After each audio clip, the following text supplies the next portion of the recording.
Good morning students. आज हम लोग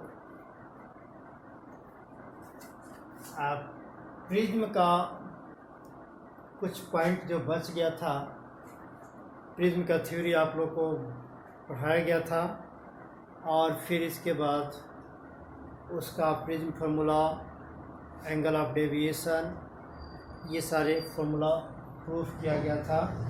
उस पर कुछ एग्जाम्पल भी बताए थे, फार्मूला भी बताए थे। इसके पहले वाले वीडियो में कुछ फार्मूला बच गया था एंगल ऑफ प्रिज्म से, यानी प्रिज्म में से रिलेटेड कुछ ऐसा इम्पोर्टेंट फार्मूला है, कंडीशन है, और उसको आज हम लोग डिस्कस करेंगे। तो इसमें सबसे पहला जो पॉइंट है इसकी हम बात करते हैं। यहाँ पे ये हेडिंग है angle of deviation versus angle of incidence. Angle of deviation versus angle of incidence, यानी ग्राफ हम लोग को जानना है। तो यहाँ ये angle of deviation versus angle of incidence जो ग्राफ खींचना है, यानी विचलन कोण वर्सेस आपतन कोण। प्रिज्म में जो हम लोग पढ़े हैं, जिसमें प्रिज्म में फॉर्मूला आपको ये बताया गया, angle of deviation I equal to del equal to I plus I dash minus A. तो ए एंगल ऑफ प्रिज्म है, आई एंगल ऑफ इंसिडेंस है, आई डैश क्या है, एंगल ऑफ इमर्जेंस। अब एंगल ऑफ प्रिज्म का formula A equal to R1 plus R2 होता है, ये हम लोग जानते हैं।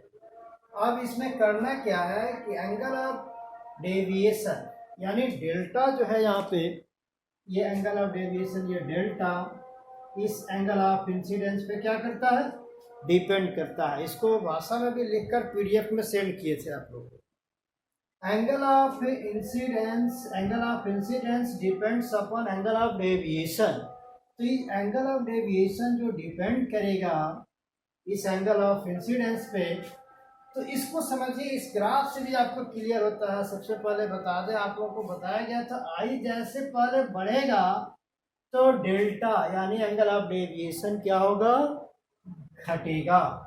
और घटते घटते एक ऐसा मान आएगा जहां पे डेल्टा, इस डेल्टा का मान मिनिमम होगा, और मिनिमम होगा तो फिर उसके बाद ये मिनिमम जब सफ़र करेगा मिनिमम वैल्यू पर, फिर उसके बाद जाकर ये क्या करेगा, इंक्रीज करेगा। तो इंक्रीज करेगा, अर्थात आई जब शुरू में बढ़ेगा तो ये घटेगा, घटते घटते सबसे कम होगा, फिर उसके बाद में ये डेल्टा का मान फिर बढ़ेगा, अर्थात उस स्थिति में आई का मान हमेशा बढ़ रहा है। तो सिचुएशन ये देखिए, ये एक ऐसा एक आई का एंगल ऑफ इंसिडेंस का एक सर्टेन वैल्यू प्राप्त होता है जिस पर एंगल ऑफ डेविएशन का मान मिनिमम होता है, और उस स्थिति में यहाँ पर देखा जाए तो angle of incidence angle of emergence के इक्वल होता है। तो जब angle of incidence angle of emergence के इक्वल होता है तो उस स्थिति में R1, ये जो R1 आप देख रहे हैं, ये R1 इस R2 के इक्वल होता है, R2 के बराबर होता है, और उस स्थिति में प्रिज्म के द्वारा सबसे कम डेविएशन प्राप्त होता है। अब चलिए इस फिगर को आप समझिए। ये हो गया डेल्टा एंगल ऑफ डेविएशन, ये हो गया आई एंगल ऑफ इंसिडेंस। तो angle of deviation versus angle of incidence graph खींचा गया है। Angle of deviation versus angle of incidence graph में आप देखिए इस तरह का ग्राफ जा रहा है, ऐसे ग्राफ किया। तो ये ग्राफ अब यहाँ पर देखिए, ये यहाँ पर अगर यहीं से हम चलना शुरू करते हैं, यहाँ से आप अगर बढ़िए, आप नीचे की ओर आते हैं तो आई का मान तो बढ़ रहा है, आप ऐसे जाएंगे तो आई का मान कंटिन्यूसली क्या हो रहा है, बढ़ रहा है। आप इस पॉइंट से इस पॉइंट तक चलिए, इस पॉइंट से इस पॉइंट तक चलिए, आई का मान क्या हो रहा है, आई यहाँ से यहाँ तक बढ़िए तो आई क्या हो रहा है भाई, तो आई बढ़ रहा है, यहाँ से यहाँ तक आई बढ़ गया कि नहीं। लेकिन डेविएशन यहाँ पर जो डेल है, इस पॉइंट पर जो डेल का वैल्यू है, एंगल ऑफ डेविएशन है, यहाँ से यहाँ पहुँची तो घट गया, फिर यहाँ से यहाँ पहुंचिए तो ये सबसे कम हुआ। अर्थात ये जो आप देख रहे हैं this is the minimum deviation. अर्थात ये यहाँ से घटते घटते कहाँ पहुंचा, सबसे कम मान पर। अर्थात वहां पर एंगल ऑफ डेविएशन का मान सबसे कम हो गया। कितना हो गया, सबसे कम हो गया। इसका मतलब है कि फिर अगर आगे आप देखते हैं यहाँ पे ये एंगल ऑफ डेविएशन का मान जब कम होता है फिर इसके आगे हम बढ़ते हैं तो आई तो खैर बढ़ रहा है, लेकिन ये धीरे धीरे फिर यहाँ पर घटने के बाद फिर बढ़ना शुरू हो जा रहा है। यहाँ देखिए, यानी बढ़ते बढ़ते शुरू में ये यहाँ पर, अब देखिए यहाँ पर एंगल ऑफ इंसिडेंस का मान क्या मान लिया गया, I1। एंगल ऑफ इंसिडेंस का मान यहाँ पर शुरू में क्या है, I1। और फिर इसके बाद यहाँ पर डेविएशन घटते घटते डेविएशन का सबसे न्यूनतम मान ये हो गया डेल्टा एम। और इस स्थिति में एंगल ऑफ इंसिडेंस का मान आई डैश के इक्वल हो जाता है। अर्थात प्रिज्म से लाइट रे बाहर निकलता है तो उस समय एंगल ऑफ इंसिडेंस जो होता है आई डैश के इक्वल होता है, I is equal to I dash के इक्वल होता है। तो जहां मिनिमम डेविएशन हो गया वहां angle of incidence is equal to angle of emergence हो गया। अब एंगल ऑफ इमर्जेंस हो गया तो इसको आगे अगर हम बढ़ते हैं तो यहाँ पर आई टू इज इक्वल टू आई होता है। अब ध्यान दीजिए फिर यहाँ से एंगल ऑफ डेविएशन बढ़ते बढ़ते कहाँ पहुँचा, तो इस एक ऐसा वैल्यू पर पहुँचा जहाँ पर पहले डेविएशन प्राप्त था। अर्थात ये जो वैल्यू है शुरू में जो डेविएशन था वही डेविएशन फिर बढ़ते बढ़ते प्राप्त हो गया। अर्थात एंगल ऑफ डेविएशन की एक निश्चित मान के लिए I1 इज इक्वल टू क्या होता है, I2। For certain value of angle of deviation, certain value of angle of incidence, अर्थात I1 इज इक्वल टू क्या होगा, I2। In this situation minimum deviation is defined delta minimum. और delta minimum जब defined हो जाता है अर्थात minimum deviation प्राप्त हो जाता है तो उस समय आप ये देखिए angle of incidence angle of emergence के बराबर होता है। तो angle of incidence I is equal to angle of emergence, इस प्रिज्म के एंगल ऑफ इमरजेंस से बराबर होता है। तो इस स्थिति में मिनिमम डेविएशन प्राप्त होता है। अर्थात इसमें ये भी कंडीशन, जब ये angle of incidence angle of emergence के बराबर होता है तो R1 इज इक्वल टू क्या हो जाता है, R2 हो जाता है। तो इस मिनिमम डेविएशन को हम निकालें, minimum deviation is equal to, इस स्थिति में I और I डैश इक्वल हो गया, यहाँ पे क्या लिखेंगे, I plus I minus A, अर्थात 2I माइनस ए। तो फिर अगर आप सोचिएगा delta minimum plus A is equal to 2I, so I is equal to delta minimum plus A by 2। ये एंगल ऑफ इंसिडेंस मिल गया और ये मिनिमम डेविएशन यहाँ पर इस तरह से प्राप्त हो गया।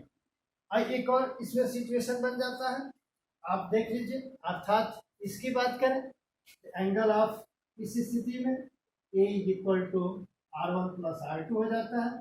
फिर R2 यानी R1 प्लस R2 के बदले R1 हो जाता है, ए इक्वल टू 2R1 हो जाता है। तो आप R1 is equal to A by 2 निकाल सकते हैं। तो आपसे ये ग्राफ पूछा जा सकता है एग्जाम में, या ग्राफ दिया है वहां पर बताएगा कि इसको बताइए क्या करता है। एंगल ऑफ डेविएशन किस पर डिपेंड करता है, अर्थात डेल्टा डिपेंड करता है एंगल ऑफ इंसिडेंस पर। और एंगल ऑफ इंसिडेंस पहले बढ़ रहा है, बढ़ते बढ़ते एक ऐसा स्थिति आता है कि आई डैश के इक्वल हो जाता है। तो इस स्थिति में अर्थात ये जो है इस आई डैश के इक्वल हो जाता है, तो इस स्थिति में इसका मान मिनिमम प्राप्त होता है। क्या प्रिज्म का, ये देखिए प्रिज्म का तो एंगल फिक्स रहेगा, प्रिज्म का एंगल क्या रहता है, फिक्स रहेगा।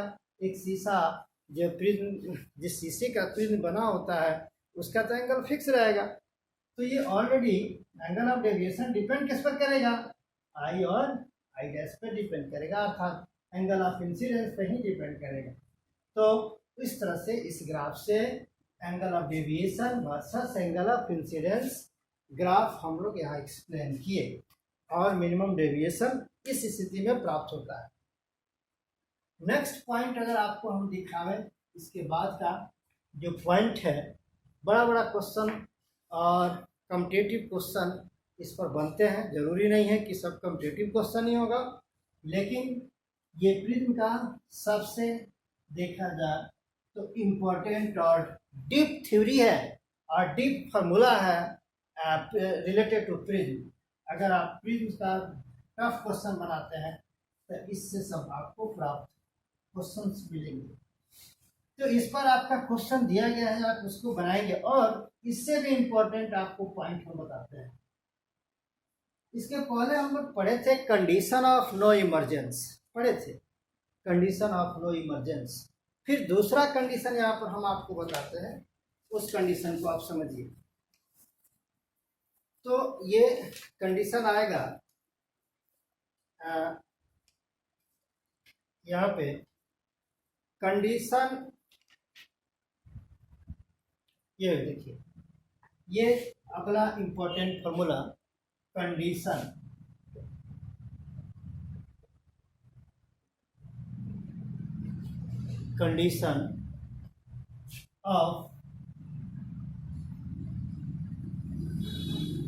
ऑफ ग्रेजिंग,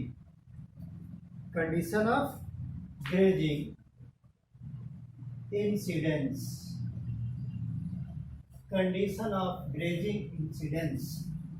सोचिए, कंडीशन ऑफ ग्रेजिंग इंसिडेंस, इस ग्रेजिंग का मतलब क्या है? यानी प्रिज्म पर एक प्रिज्म हो गया, आप यहाँ समझिए, इसका हिंदी भी आपको समझा देते हैं। एक प्रिज्म हम आपको बनाकर दिखाते हैं, ये प्रिज्म हो गया और ये एंगल ऑफ प्रिज्म है, ठीक है। यहाँ पर ये नॉर्मल है, लाइट रे ऐसे इंसिडेंट इस पर नहीं कर रहा है। इस पर लाइट रे का जो इंसिडेंट, लाइट रे यानी इस पर जो इंसिडेंट करेगा वो ऐसे करेगा, इस तरह से, यानी ये समझ,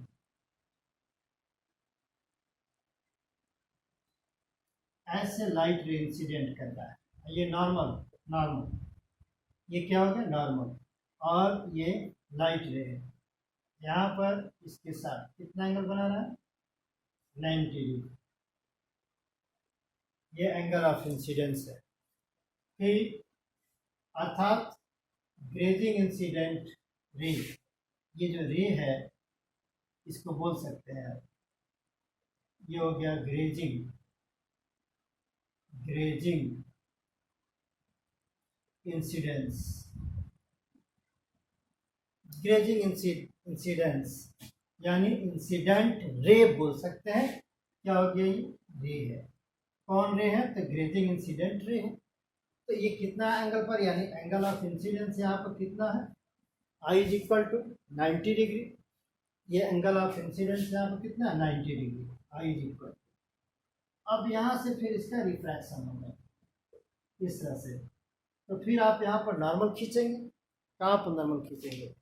इस सरफेस पर, सेकेंड सरफेस पर। ये एंगल होगा, ये एंगल क्या होगा? R1। ये एंगल आप जानते हैं R2। फिर ये एंगल क्या होगा? I dash. यानी ये जो सिचुएशन बनता है यहाँ पे, ये इसका रिफ्रैक्टिव इंडेक्स म्यू हो जाता है। तो यहाँ पर आप देखिए कंडीशन ऑफ ग्रेजिंग इंसिडेंस, अर्थात लाइट रे इस प्रिज्म में, लाइट रे इस प्रिज्म में अगर इंसिडेंट करता है तो सर, यानी पहला जो इसका रिफ्रैक्टिंग सरफेस है उस पर इस तरह से ग्रेज करते हुए इंसिडेंट करेगा, अर्थात 90 डिग्री पर इंसिडेंट करेगा, तब उसका इस प्रिज्म में लाइट रे का रिफ्रैक्शन होगा और अगले सेकेंड सरफेस पर फिर वो लाइट रे इमर्ज करेगा। तो यहाँ इसका कंडीशन क्या बनता है, यानी न्यूमेरिकल में कैसे इसका उपयोग करेंगे, क्या फॉर्मूला बनेगा। जब आप जानते हैं कि ये देखिए, ये एंगल अगर 90 हो गया तो ये एंगल क्रिटिकल एंगल होगा, ये आपको पता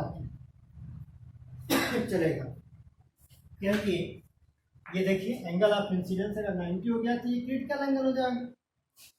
यहाँ देखिए सिंस अगर I इज इक्वल टू 90 हो जाता है degree, then R1 is equal to critical angle, R1 critical angle हो जाता है। तो R1 जब क्रिटिकल एंगल हो गया तो क्रिटिकल एंगल का एक फॉर्मूला हम लोग जानते हैं, we know C is equal to sine inverse 1/μ, ये हम लोग जानते हैं। C is equal to sine inverse 1/μ, C is equal to sine inverse 1/μ, अर्थात R1 is equal to C है इस स्थिति के लिए। यानी लाइट रे प्रिज्म के एक सतह पर ग्रेज करते हुए इंसिडेंट होता है, तो उसका क्या शर्त है। चलिए हिंदी की भी बात करते हैं। ग्रेजिंग आपतित किरण का शर्त क्या है, यही है। तो सोचिए यहाँ पर R1 इज इक्वल टू कितना हो जाएगा, ये हो जाएगा R1 is equal to sine inverse 1/μ हो जाता है। तो अब ये सोचिए यहाँ पर लिखेंगे वी नो, हम जानते हैं, since A is equal to, ये रिलेशन हम लोग को पता है, R1 प्लस क्या होता है R2। अब इस R1 का मान क्या रख सकते हैं C, सो यहाँ R2 आप निकाल सकते हैं, A माइनस R1, R2 का मान निकालें, ये आकर माइनस हो गया, अर्थात A माइनस क्या है C, अर्थात सेकंड सरफेस पे, इस प्रिज्म के सेकंड सरफेस पे लाइट रे जब इंसिडेंट करता है, जब ग्रेजिंग इंसिडेंट रे इस पर 90 डिग्री पर इंसिडेंट करता है, तो R2 का जो वैल्यू प्राप्त होता है angle of prism minus critical angle होता है। अब ये आपका एक फॉर्मूला बनता है, यहाँ पर देखें तो ये फॉर्मूला बनता है, इंपॉर्टेंट फॉर्मूला। यहाँ इस पर आप क्वेश्चन आपसे पूछा जा सकता है, इस पर आपसे क्वेश्चन पूछा जा सकता है। दूसरा क्वेश्चन ये पूछा जा सकता है कि जब यहाँ पर इमरजेंस का सिचुएशन बनता है, अर्थात बाहर आई गैस पर इमर्ज कर रहा है लाइट रे, सेकंड सरफेस पे यहाँ पर क्या हो रहा है, रिफ्रैक्शन हो रहा है, तो उस सेकंड सरफेस पे अगर स्नेल्स लॉ लगा दिया जाए तो वहाँ भी एक रिलेशन प्राप्त होता है इस ग्रेजिंग आपतित किरण का शर्त में। क्वेश्चन पूछेगा कि एक प्रिज्म है जिसका अपना एंगल ऑफ प्रिज्म है और उसमें लाइट रे ग्रेजिंग इंसिडेंस लाइट रे अगर इससे पास कर रहा, रिफ्रैक्शन हो रहा है, तो R1 का वैल्यू बताइए, और सेकंड सरफेस पे R2 का वैल्यू बताइए, और फिर वहाँ स्नेल्स लॉ लगाकर आगे आप I डैश और R2 में क्या रिलेशन ला सकते हैं, आप उसको बताइए। तो उसको देखिए यहाँ पर आप सेकंड सरफेस पे यहाँ लिख सकते हैं, now apply Snell's law at the second surface. तो सेकंड सरफेस पे स्नेल्स लॉ का यूज कर सकते हैं। तो क्या रिलेशन आएगा इसके आगे, R2 equal to A minus C याद रखेंगे, यहाँ लिखेंगे, नाउ अप्लाइंग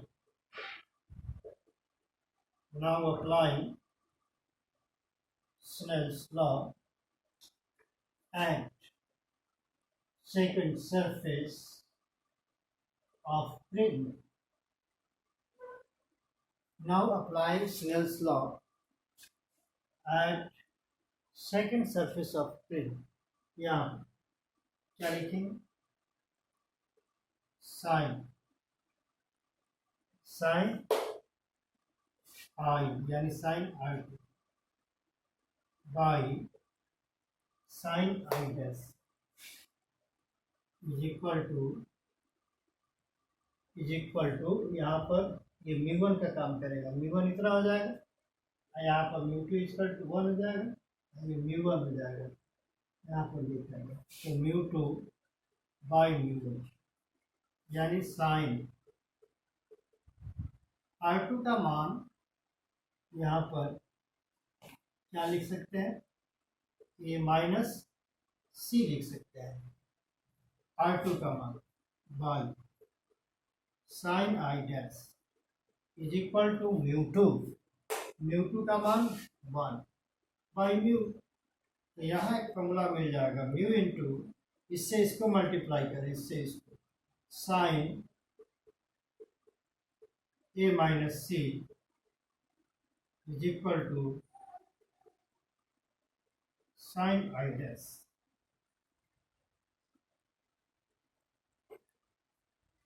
ये हो गया।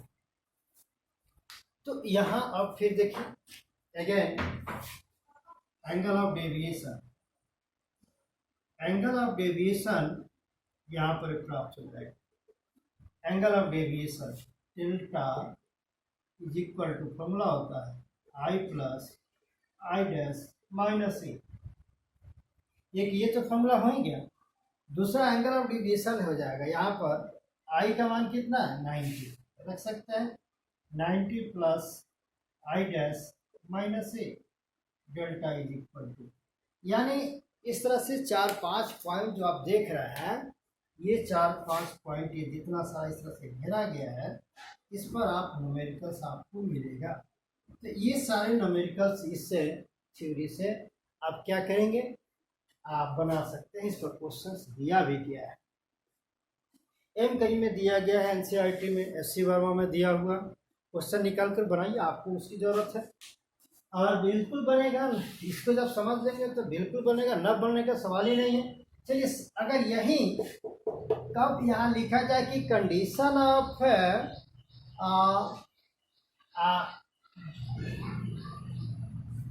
कंडीशन ऑफ इसके बाद का जो पॉइंट है ग्रेजिंग इमरजेंस अगर लिखा जाए, तो उस स्थिति में आप देखिए उसमें क्या होता है, इसके बाद का जो थ्योरी होता है कंडीशन ऑफ ग्रेजिंग इमरजेंस, उसको देखिए।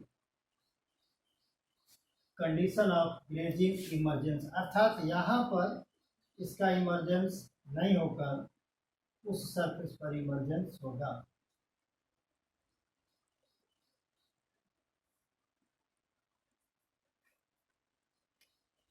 ध्यान,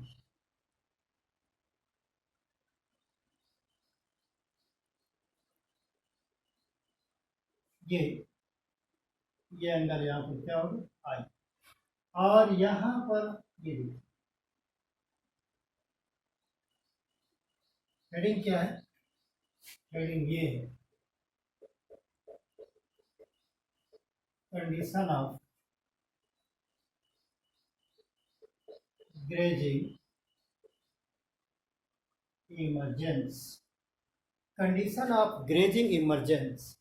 ग्रेजिंग का मतलब कितने बार बता चुके हैं कि सतह पर ग्रेज करते हुए कहाँ पर जाता है, सतह पर ग्रेज करते हुए ये इमरजेंस मतलब बाहर निकलता है। तो ग्रेजिंग माने सतह पर घसीटते हुए जाना। तो सोचिए आप कंडीशन माने शर्त, यानी निर्गत ग्रेजिंग करते हुए, इसका हिंदी लिख सकते हैं ग्रेजिंग, ग्रेजिंग करते हुए निर्गत किरण का शर्त, ग्रेजिंग करते हुए निर्गत किरण का शर्त। अब यहाँ पर देखिए इसके सेकंड सरफेस पे ये तो इंसिडेंट रे है, एंगल ऑफ इंसिडेंस आई और R1, तो फिर यहाँ जो इमर्ज करेगा ये नॉर्मल है यहाँ पे, तो ये इमर्ज करने का मतलब है कि इस सरफेस पर इस तरह से क्या करेगा,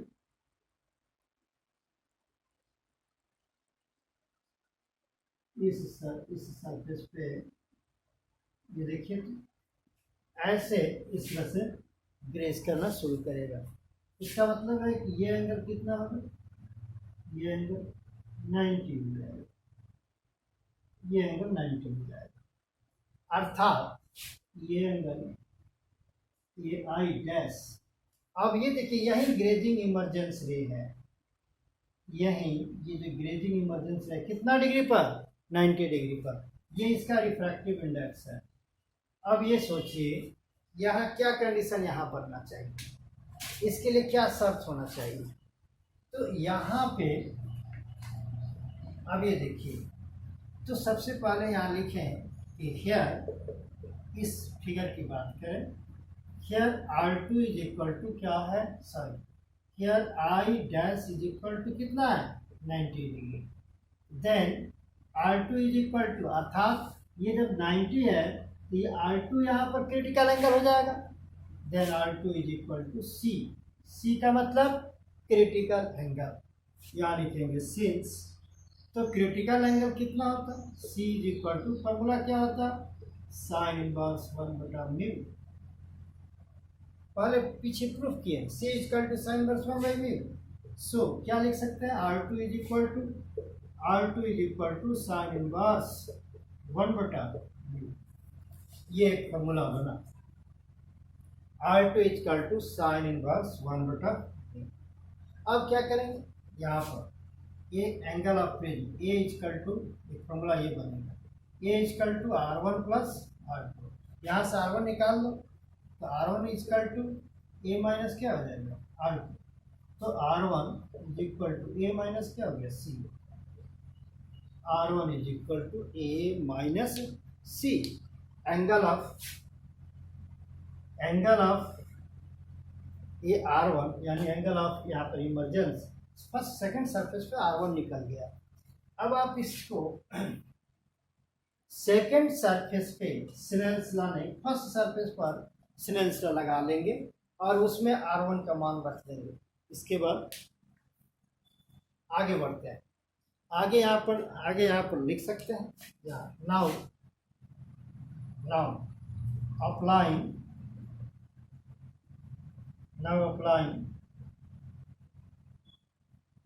Snell's law. Now applying Snell's law at first surface, यहाँ पर लिखा जाएगा, ये सब आप लोग स्क्रीनशॉट ले लीजिए। Applying Snell's law at first surface, देखिए पहला सरफेस पर स्नेल से लगाएंगे और हम पाते हैं, तो इस पॉइंट को आप समझ चुके हैं, इसको हटाते हैं।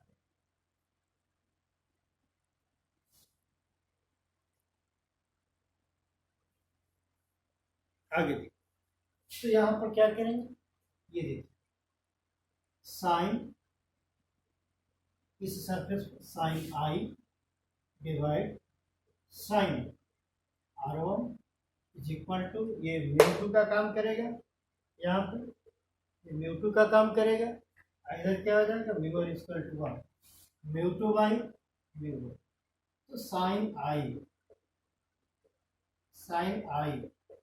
डिवाइड साइन R1, μ2 का मान μ बाई μ1 का मान 1।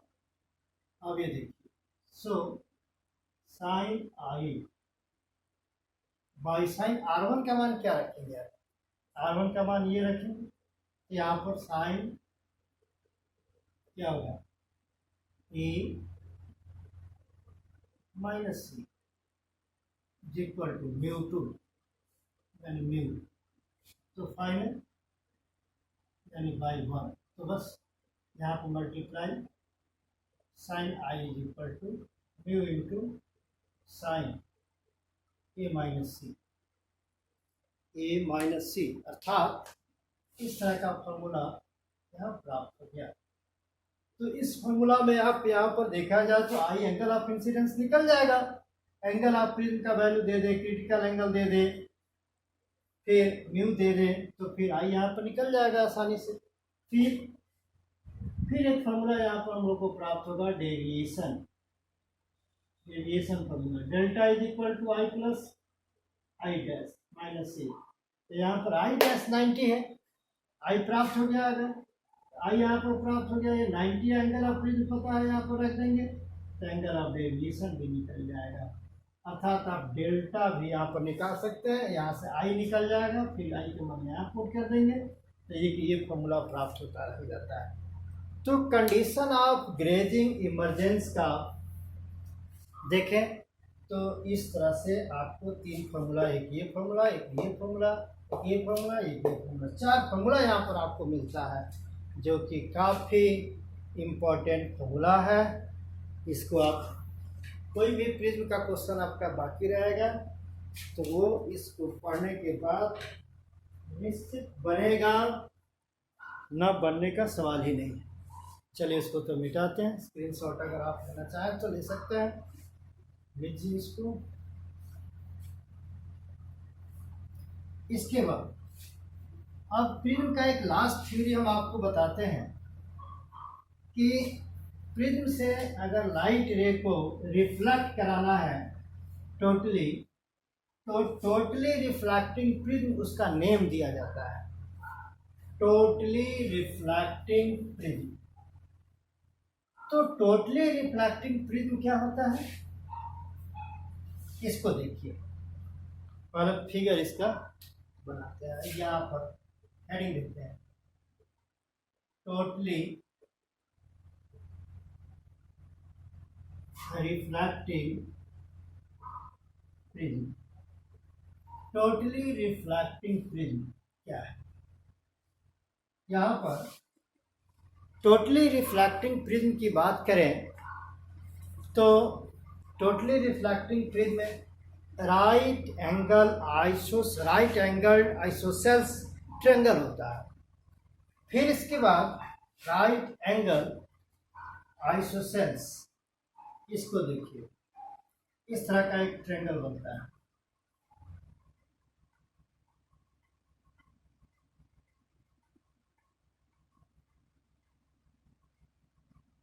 इसको देखिए, राइट एंगल आइसोसेल्स।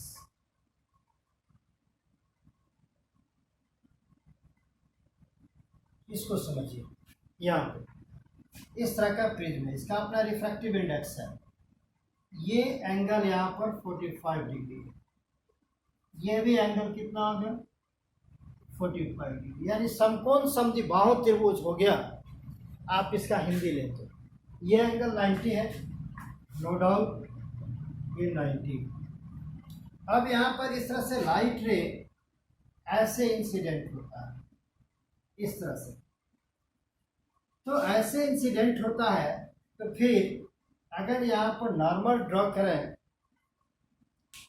यहाँ पर अगर एक नॉर्मल ड्रॉ करें, यहाँ पे ये नॉर्मल हो गया, तो ये जो एंगल है ये 45 डिग्री हो जाता है। अब आप सोचिए, ग्लास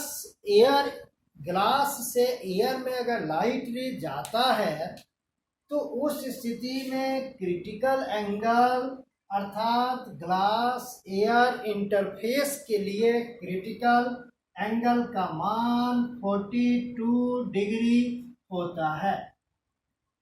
किसके लिए, और glass air interface surface, glass air interface surface, मतलब ये हुआ कि लाइट अगर ग्लास से एयर में जाता है तो क्रिटिकल एंगल कितना होता है 42 डिग्री।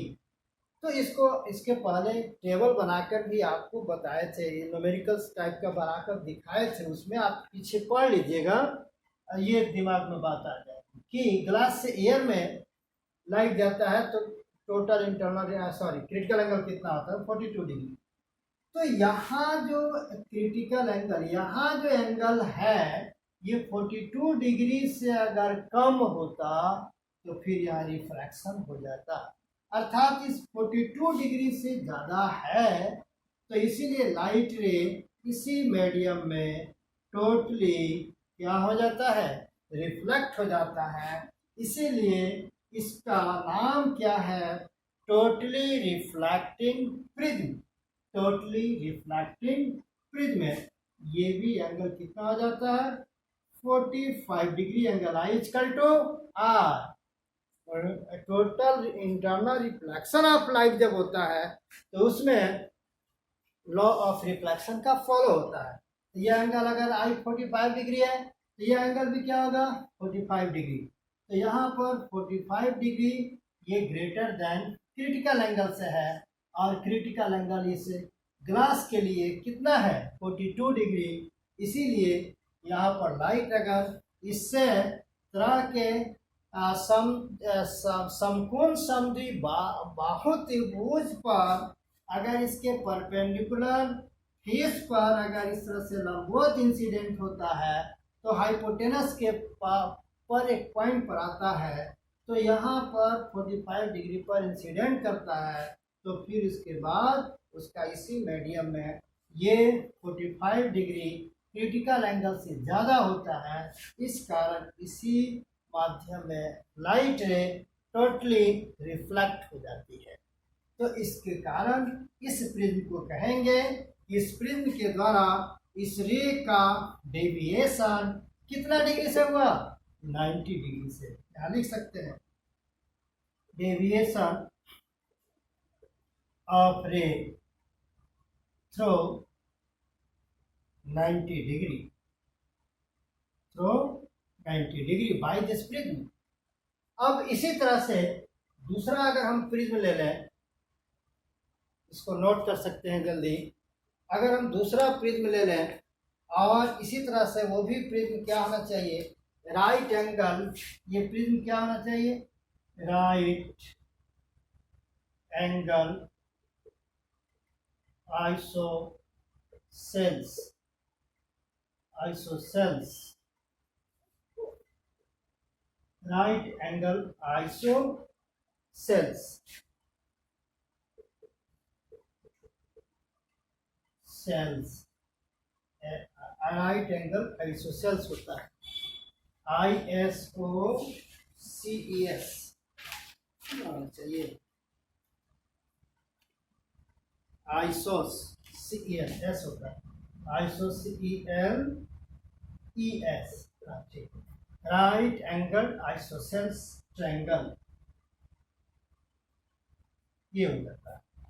ये समकोण समबाहु त्रिभुज, क्लियर है। तो फिर अब हम देखिए यहाँ पर टोटली रिफ्लेक्टिंग प्रिज्म, यहाँ पर तो लाइट को कितना एंगल पर टोटली रिफ्लेक्ट कर दिया, कितना पे, 90 डिग्री पे। अगर इसी लाइट को ऐसे इंसिडेंट नहीं कराकर इसको ऐसे इंसिडेंट कराया जाए, अर्थात ये लाइट रे को इस तरह से ले लिया जाए, यहाँ पर ऐसे ऐसे लाइट रे इंसिडेंट करता है, तो फिर यहाँ पर नॉर्मल अगर खींचा जाए तो यह एंगल आपका क्रिटिकल एंगल से ज़्यादा होता है, तो फिर ऐसे रिफ्लेक्ट हो जाता है, तो ये भी एंगल कितना हो जाता है, ये भी एंगल 45 डिग्री हो जाता है। फिर इसी तरह से टोटली रिफ्लेक्ट हो जाता है। तो यहाँ देखा जाए तो आप सोचिए ये एंगल ऑलरेडी ये भी 45 होता है, ये भी 45 डिग्री है, बस प्रिज्म वही है और ये भी टोटली रिफ्लेक्टिंग प्रिज्म है, और यहाँ से लाइट रे इंसिडेंट करता है इस हाइपोटेनस पर। ये देखिए ये जो है इसका हाइपोटेनस पार्ट है, ये इसका बेस है, ये परपेंडिकुलर है। पहले वाला प्रिज्म में लाइट रे इधर से इंसिडेंट कराए थे और इसमें लाइट रे इस तरह से इंसिडेंट करा रहे हैं, ऐसे लाइट रे इंसिडेंट हो रहा है।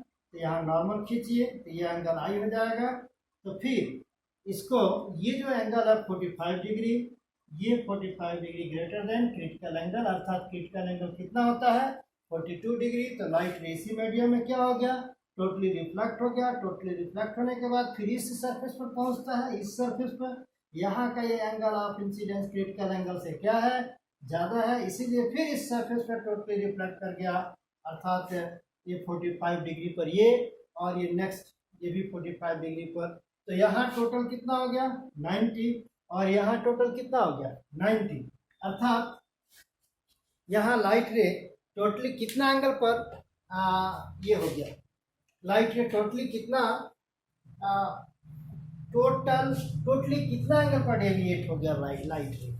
तो यहाँ पर ये 90 हुआ और फिर यहाँ पे 90 हो गया, तो total angle of deviation by this prism, that is angle of deviation of ray through this prism is at 180 degree. यहाँ पर लिख सकते हैं deviation of ray through this prism at 180 degree, अर्थात ये टोटली रिफ्लेक्टिंग प्रिज्म इस तरह से भी होता है। तो टोटली रिफ्लेक्टिंग प्रिज्म के द्वारा कितना एंगल पर डेविएशन रे का डेविएशन होता है, तो रे का डेविएशन 90 डिग्री पर हो जाता है और फिर 180 डिग्री पर हो जाता है। तो चलिए ये प्रिज्म का टोटल थ्योरी यहाँ पर समाप्त हो गया। इसमें जितने प्रिज्म से रिलेटेड वीडियो आपको दिया गया था वो सबको आपको बारी बारी से वीडियो सुनना है, अर्थात इस लेक्चर को सुनिए और पीडीएफ पढ़िए, सबसे ज़्यादा फायदा होगा। एक बात बता दें, आप अधूरा पढ़िएगा कभी भी आपको समझ में नहीं आएगा, और ना हमको समझ में आता अधूरा पढ़ने पर, ना आपको समझ में आएगा दूसरे किसी को भी, और तो अलग की बात है। आपको जब भी पढ़ना होगा, इसका मतलब है कि आप हमेशा पीडीएफ यानी जो नोट्स है उसको पढ़िए, और नहीं हो तो किताब पढ़िए और फिर तब इसके बाद में इस लेक्चर को सुनिए, सबसे ज़्यादा आपको समझ में आएगा। अदरवाइज उसी को समझ में आएगा जो बच्चे प्रिज्म पढ़ चुके हैं। अब इसके नेक्स्ट वाले वीडियो में चलिए अब लेंस हम शुरू करने जा रहे हैं। इसके बाद का जो वीडियो आपको सेंड किया जाएगा, और लेंस सबसे इम्पोर्टेंट थ्योरी आपका शुरू होने जा रहा है, और बहुत सारे पॉइंट है लेंस पर डिस्कस करना, कैसे इमेज बनेगा, और फिर लेंस का और क्या कॉम्बिनेशन होगा उसको आगे करते हैं।